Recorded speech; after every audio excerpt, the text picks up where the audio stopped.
कुंभ राशि वाले बंधुओं, स्वागत है आप सभी का मंथन भिंड यूट्यूब चैनल में।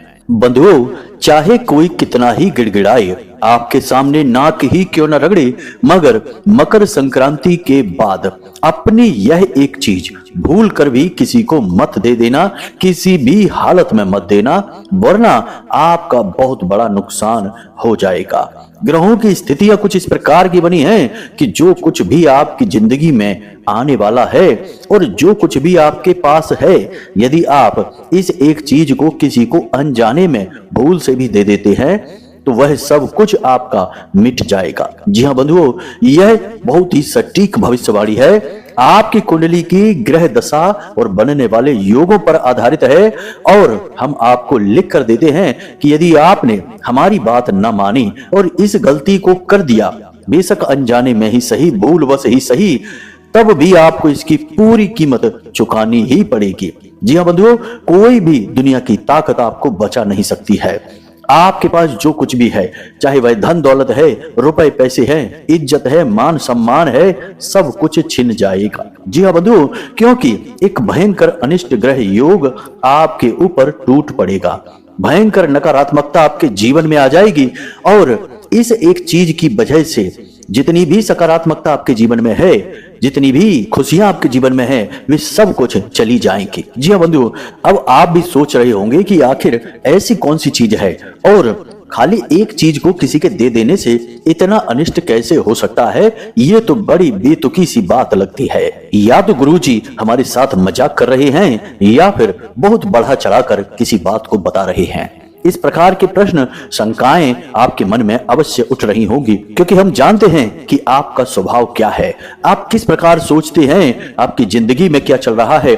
हमने लंबे समय से आपकी कुंडली, आपकी राशि का अध्ययन किया है, तो हम जानते हैं कि आपके मन में शंकाएं अवश्य घर करती हैं। आप हर एक बात को तर्क की कसौटी पर खरा उतारने की कोशिश करते हैं। अच्छी बात है, ऐसा करना चाहिए, लेकिन जब कोई बुद्धिमान इंसान, ज्ञानवान इंसान किसी बात के विषय में बता रहा हो तो वह मजाक नहीं करता है। और हम तो जो भी कुछ आपको बताते हैं वे बातें महामाई की कृपा और अनुभूतियों पर आधारित होती हैं। हम आपसे किसी प्रकार का कोई मजाक नहीं करते और ना ही कोई बात बढ़ा चढ़ाकर बताते हैं। जो सत्य है सो है, क्योंकि हम माई के सेवक हैं और शुद्ध ज्ञान आप तक पहुंचाना हमारा संकल्प है। जी हाँ बंधुओं, जो बातें हम आपको बता रहे हैं, इन बातों को बिल्कुल भी हल्के में मत लेना, मजाक मत समझना और भूल से भी इन बातों की अनदेखी मत करना, वरना आपको इसकी कीमत चुकानी पड़ेगी। बंधुओं, याद रखना कि ग्रह नक्षत्रों की चाल से सारा संसार, हर एक जीव जंतु, हर इंसान बंधा हुआ है,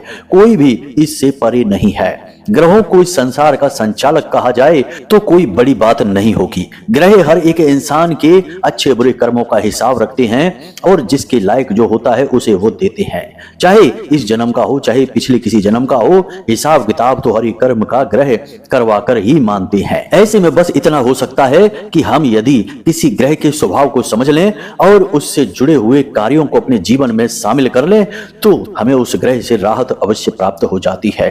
अब यह तो आप अच्छी तरह से जानते हैं कि मकर संक्रांति के बाद कुछ ग्रहों के बड़े ही सुंदर योग बन रहे हैं, जैसे कि सूर्य देवता शनि देव के घर में विराजमान है पूरे 1 महीने के लिए। शुक्र देव शनि देव के साथ युति बनाकर बैठे हुए हैं और बृहस्पति देव वृषभ राशि में बकरी चाल चल रहे हैं, जो कि अच्छे ही हैं, नकारात्मक नहीं हैं। और बुध देव सूर्य देवता के ठीक पहले भाव में विराजमान हैं, जो कि अच्छे ही हैं, सकारात्मक हैं। कुछ ग्रह नकारात्मक अवश्य हैं, जैसे कि शनि देव के तुरंत बाद राहु देव विराजमान हैं और कर्क राशि में मंगल देव बकरी चाल चल रहे हैं। तो ये नकारात्मक ग्रहों के जो भाव हैं, जो प्रभाव हैं, वे भी हम आपको बताएंगे। कुल मिलाकर आज हम आपको जो ज्ञान देने जा रहे हैं वह पूर्ण रूप से आपकी कुंडली, आपकी राशि पर आधारित है और आपके लिए बेहद महत्वपूर्ण है। वैसे हम आपको बता दें कि आने वाला समय आपका बहुत ही सुंदर है, आपको बहुत कुछ देने वाला है, बहुत कुछ आप अपनी जिंदगी में हासिल करने वाले हैं, बशर्ते कि आप कोई भूल ना कर बैठे। याद रखना कि ग्रह कोई इंसान नहीं है, वे इंसानों की तरह कार्य नहीं करते हैं, वे देवता हैं, देवतुल्य हैं। उनके कार्य ऊर्जाओं पर आधारित होते हैं। वे भौतिक स्वरूप में आकर आपको कुछ भी नहीं देंगे और ना ही आपसे कुछ लेंगे। वे आपके मन मस्तिष्क को प्रभावित करेंगे, आपके आसपास के वातावरण को बदलेंगे, आपकी सोच को बदलेंगे, जिससे आपके जीवन में सत्कर्म होंगे, ऐसे कार्य, ऐसी क्रियाएं होनी शुरू हो जाएंगी जिससे आपका उद्धार होगा। जी हाँ बंधुओं, तो ऐसे में बंधुओं हम आपको बस यही कहना चाहेंगे कि इस कार्यक्रम को बनाने में हमने सचमुच में बहुत मेहनत की है, ग्रहों की बदलती चाल का पूर्ण आकलन किया है, साथ ही साथ दिव्य शक्तियों का भी आह्वान करके इस कार्यक्रम को बनाया है दैवीय अनुभूतियों के आधार पर। तो बस आपको करना यह है कि इस कार्यक्रम को अंत तक देखना है।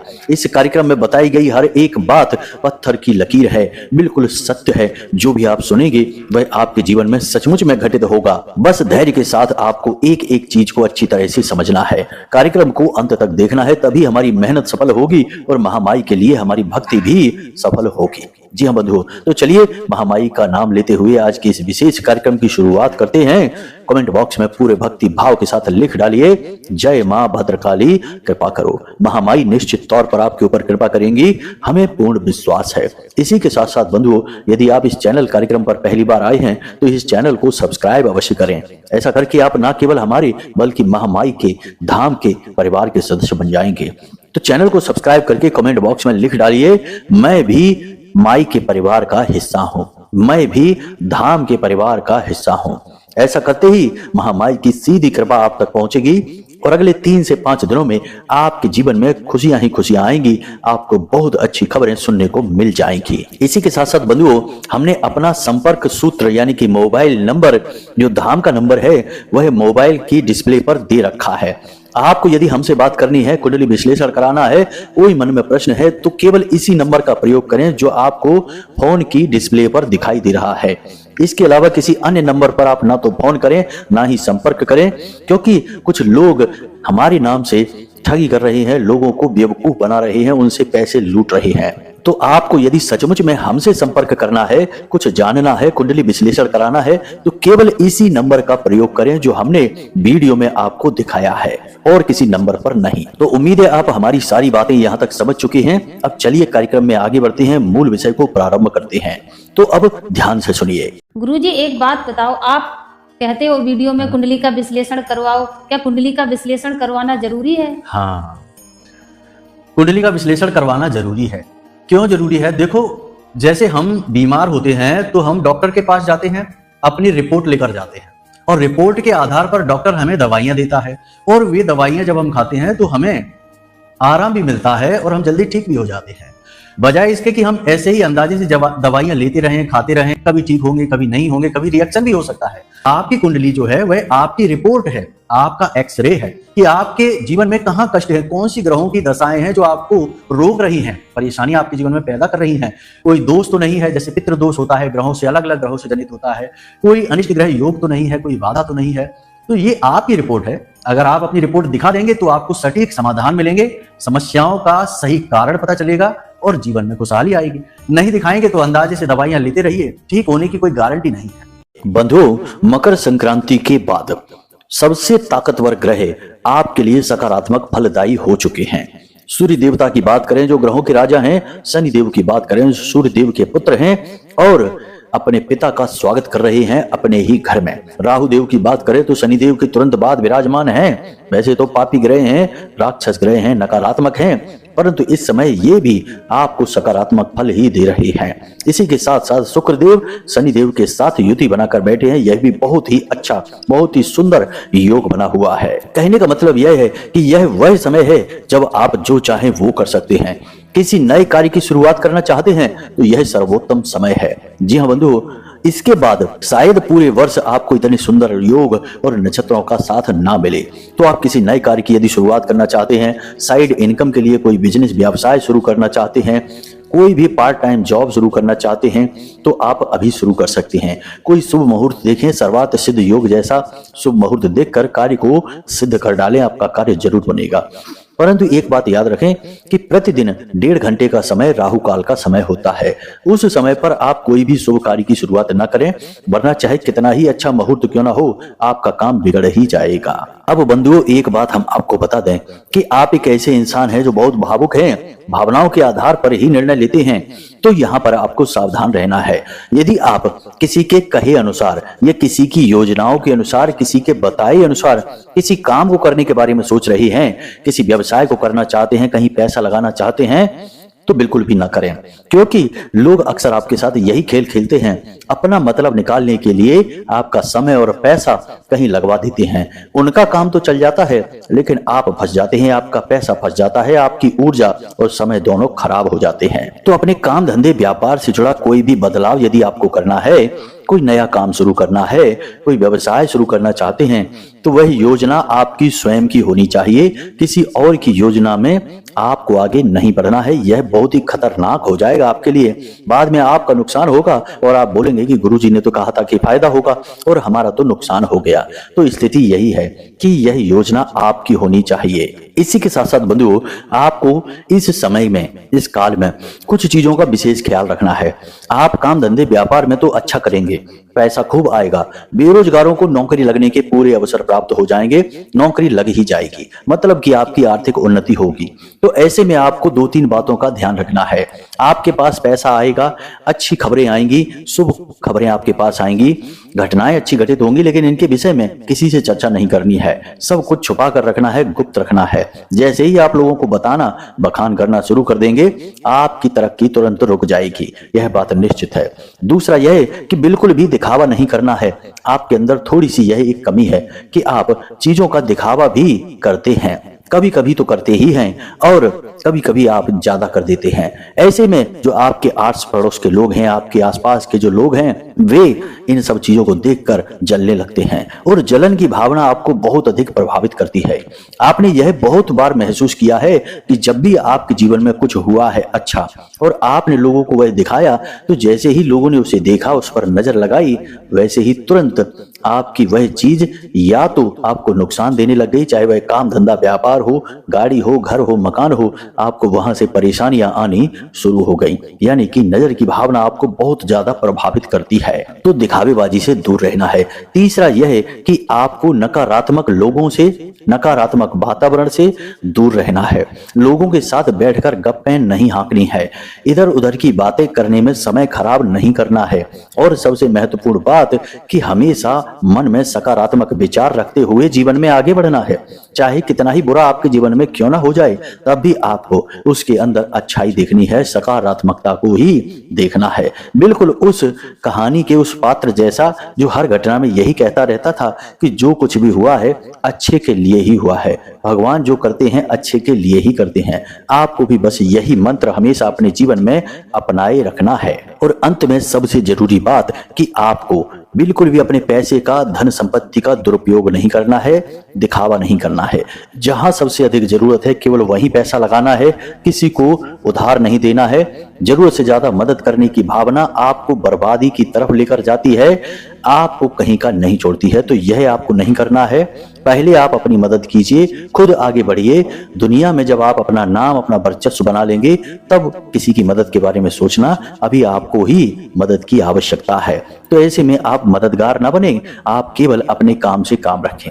आपके राह में अड़चन इस तरीके से भी लोग पैदा करते हैं, चाहे अनचाहे आपसे उधार चीजें मांगते रहते हैं, मदद मांगते रहते हैं और आपकी परेशानी नहीं समझते हैं। बाद में आपको मदद नहीं करते हैं, आपके लिए खड़े नहीं होते हैं। तो यह भी एक बड़ी समस्या है आपके साथ। आप भोले भाले हैं, दिल से पिघल जाते हैं, बातों में आ जाते हैं। तो अभी ऐसी भूल आपको नहीं करनी है। यह समय सब कुछ पैक करके आगे बढ़ने का है, कुछ कर दिखाने का है। अभी आप भावनाओं में ना बहें, इस तरह उलझनों में ना उलझें। और सबसे महत्वपूर्ण बात बंधुओं, जो हमने लगभग हर एक कार्यक्रम में बताते हैं कि आपको प्रतिदिन मंदिर जाना है और मंदिर के दान पात्र में एक निश्चित रकम, चाहे 5 रुपए ही सही, 10 रुपए ही सही, लेकिन इस पूरे महीने में, पूरे जनवरी के महीने में आपको मंदिर के दान पात्र में थोड़ा सा अंशदान करते रहना है। यह बहुत जरूरी है आपके जीवन की तरक्की के लिए। प्रकृति का नियम है कि इंसान जो कुछ भी देता है उसे वही मिलने लगता है। यदि आप किसी को गाली गलौज करेंगे तो बदले में आपको वही मिलेगा। यदि आप किसी से नमस्कार कहेंगे तो बदले में आपको नमस्कार ही मिलेगा। सम्मान के बदले सम्मान, धन के बदले धन और प्रेम के बदले प्रेम। तो यही आपको करना है और आप भगवान के दरबार में देकर आइए। उनके धाम में देकर आइए। जो सबको दे रहे हैं आप उनके यहाँ देकर आइए। सेवा दान, धन का दान, अंश दान, तो इससे और अधिक सकारात्मकता आएगी आपके जीवन में। भगवान की धाम की सेवा की है आपने तो आपको भगवान का प्रेम तो मिलेगा ही। ये बातें बहुत छोटी छोटी हैं परंतु इनके प्रभाव बहुत ही बड़े होते हैं बंधुओं। तो इन बातों का आपको अब इस पूरे महीने में ध्यान रखना है, मकर संक्रांति के बाद खास तौर से। अब ध्यान से सुनिए, हम आपको बताने जा रहे हैं उस एक चीज के विषय में। जी हाँ बंधुओं, यह बहुत जरूरी है जानना। सबसे पहले तो हम आपको बता दें कि ज्योतिष का एक नियम है कि जो ग्रह हमारे लिए सकारात्मक फल दे रहे होते हैं उन ग्रहों से जुड़ी हुई चीजें ना तो हम किसी को देते हैं और ना ही हम दान में देते हैं। मंदिर में दान देना एक अलग बात है, लेकिन सामाजिक स्तर पर हम किसी भी तरीके का लेन देन उन चीजों का नहीं करते हैं। यदि हमने कर दिया तो इसका मतलब यह है कि हमने अपनी खुशियां, अपनी सदगति दूसरे को दे दी है। यह बहुत ही छोटी सी बात है ज्योतिष में, लेकिन इसका प्रभाव बहुत बड़ा है। लोग चीजों के लेन देन करते समय बिल्कुल भी ध्यान नहीं देते हैं कि यह किस ग्रह से संबंधित है और किस प्रकार से हमारे जीवन पर प्रभाव डालेगी। जैसे कि शनिदेव आपके लिए अभी सकारात्मक बने हुए हैं, तो शनिदेव से जुड़ी हुई चीजें यानी लोहे का सामान, किसी भी प्रकार का मशीनरी है, अपनी गाड़ी है, अपना वाहन वगैरह है, जूते चप्पल हैं, अपने वस्त्र हैं, काले रंग के वस्त्र हैं, आपने कमर की पेटी है, कुछ भी ऐसा जो शनिदेव से जुड़ा, तेल का किसी भी प्रकार का तेल हो उसका लेन देन शनिदेव से जुड़ा हुआ है, किसी को भी नहीं देना है कोई कितना ही मांगे। नमक किसी को भी नहीं देना है चाहे कोई कितना ही मांगे।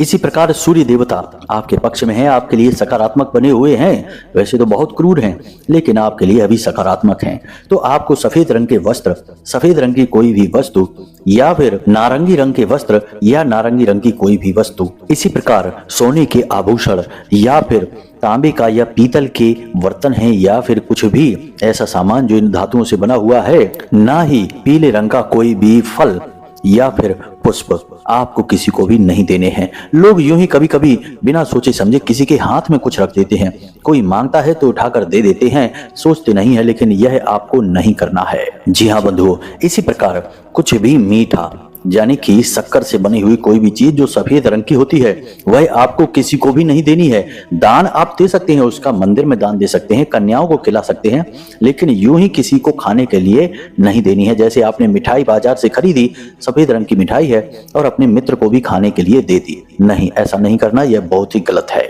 ये चीजें लोग अक्सर जाने अनजाने में करते रहते हैं। ये तो बहुत ही साधारण सी चीजें हो गई, लेकिन अब हम आपको बताने जा रहे हैं उस एक महत्वपूर्ण चीज के विषय में जिसका सीधा संबंध राहु से है, शनि से है, सूर्य से है, यानी कि कई सारे ग्रहों से इसका सीधा संबंध माना जाता है। और लोग अब इस समय पर इस चीज का लेन देन बहुत करते हैं, सामाजिक स्तर पर करते हैं। तो ध्यान से सुनिए यह क्या है बंधुओं, इस चीज का नाम है कैलेंडर या फिर घड़ी। दोनों ही चीजें ऐसी हैं जो समय का सूचक हैं और समय का सीधा संबंध कई ग्रहों के साथ है। सबसे पहले तो सूर्य के साथ है, क्योंकि सूर्य देवता के ही आधार पर दिन, समय, काल, घड़ी सब बनते हैं और समय का संबंध राहु से भी है। इसी के साथ साथ समय का सीधा संबंध यानी कि कैलेंडर का और घड़ी का सीधा संबंध शनि देव से भी है, क्योंकि शनि देव को अनुशासन बहुत पसंद है। जो समय के अनुसार चलता है, समय की कीमत समझता है, शनि देव का वह बहुत ही लाडला होता है, बहुत ही प्रिय होता है। तो अब ऐसे में होता यह है कि नव वर्ष की शुरुआत है और इस शुरुआत में लोग अक्सर कैलेंडर बांटते हैं। बहुत सारे ऐसे लोग हमने देखे हैं जो यूं ही समाज में अपना सम्मान चाहते हैं या किसी भी कारण की वजह से फ्री में ही कैलेंडर बांट देते हैं। एक ऐसे सज्जन व्यक्ति हैं जिनके बारे में हम जानते हैं, जिन्हें अब है नहीं, थे कहेंगे क्योंकि अब भी इस संसार में नहीं है। बहुत ही सज्जन, बहुत ही भले इंसान, लेकिन उनकी एक आदत थी जो हमें बिल्कुल अच्छी नहीं लगती थी कि वे कैलेंडर बहुत बांटते थे। जी हाँ बंधु, कोई भी नया समय या नया वर्ष शुरू होता था वे कैलेंडर बांटने लगते थे। हम उनसे अक्सर मना करते थे कि यह कार्य मत करिए, यह ठीक नहीं है, यह आपको बर्बाद कर देगा।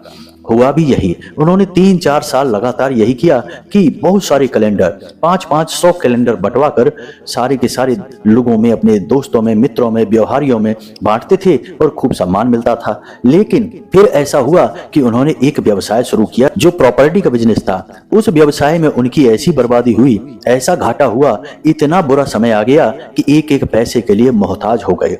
करोड़ों रुपए का कर्जा हो गया और कर्जा इतना अधिक हो गया कि लोग उन्हें जगह जगह टोकने लगे। लगे। जो लोग उनके कैलेंडर बांटने पर उनकी तारीफें करते थे, उनकी वाहवाही करते थे कि हाँ ये तो बहुत ही सज्जन इंसान, बहुत ही भले इंसान हैं, वे ही लोग उन्हें बुरा भला कहने लगे, कोसने लगे। और एक दिन यह हुआ कि उनसे यह कष्ट सहन नहीं हुआ, क्योंकि वे बहुत ही सम्मानित व्यक्ति थे, अपने मान सम्मान को सह न सके, अपमान को सह न सके, तो उन्होंने अपने जीवन की लीला ही समाप्त कर दी। बड़ी ही दुखद घटना सुनकर एक धक्का सा लगा, परंतु क्या कर सकते हैं। तो अब आप समझिए कि यदि आपने इस तरह से समय का अपमान किया और अपने शुभ समय को किसी और के हाथों में सौंप दिया, तो फिर आपकी बर्बादी तय है। जी हाँ बंधुओं, यह घटना हमने आपको इसलिए बताई क्योंकि यह वास्तविक संसार से, जीवन से जुड़ी हुई एक सच्ची घटना है। आपको ऐसी भूल नहीं करनी है। इस नए वर्ष में या कोई भी नया वर्ष प्रारंभ हो, आपको दो चीजें कभी किसी को नहीं देनी है खरीद कर। पहला कैलेंडर, दूसरा घड़ी। लोग अक्सर यही कर देते हैं, इसमें वाहवाही समझते हैं। कैलेंडर ढेर सारे छपवाएंगे, बाजार से खरीदेंगे और बांट देंगे।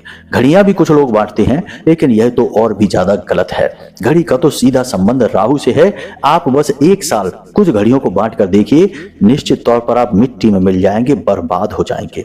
हम लिख कर देते हैं, तो यह भूल आपको नहीं करनी है। कुछ भी हो जाए, आपको ये दो चीजें किसी को भी नहीं देनी है। कैलेंडर के बारे में अक्सर ऐसा देखा जाता है, आप ऐसा ना करें। बहुत सारी बड़ी बड़ी ऐसी कंपनियां हैं जो पहले कैलेंडर मुफ्त में बांटा करती थीं।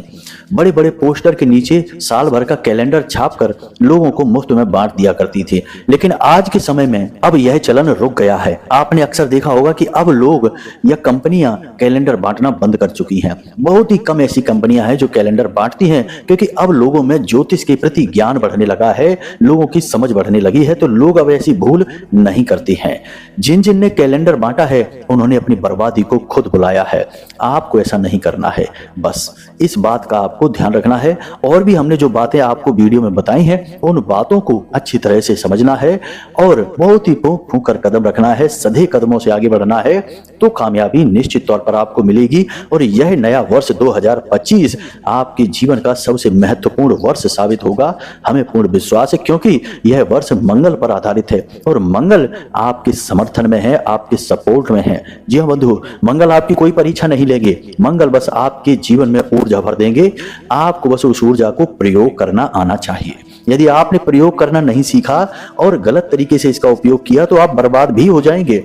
लेकिन आप यदि सकारात्मक रहेंगे, तो आप बहुत आबाद होंगे, बहुत आगे बढ़ेंगे। जी हाँ बंधुओं, तो चलिए आज के इस कार्यक्रम को यहीं विराम देते हैं। यदि कोई मन में प्रश्न उठे या कुंडली विश्लेषण कराना हो, तो वीडियो में जो नंबर हमने दिया है, केवल उसी नंबर पर आपको संपर्क करना है। किसी अन्य नंबर पर कभी ना फोन लगाएं, वरना आपके साथ धोखेबाजी, ठगी हो सकती है। जी हाँ बंधुओं, तो बस आपसे यही हमारा निवेदन है कि हमेशा हंसते रहें, मुस्कुराते रहें, सकारात्मक रहें और महामाई पर अपनी आस्था और विश्वास बनाकर रखें, क्योंकि आपका उद्धार तो वहीं से होना है। तो प्रेम से बोलिए जय माई की, जय मां भद्रकाली। महामाई आपका कल्याण करेंगी। धन्यवाद।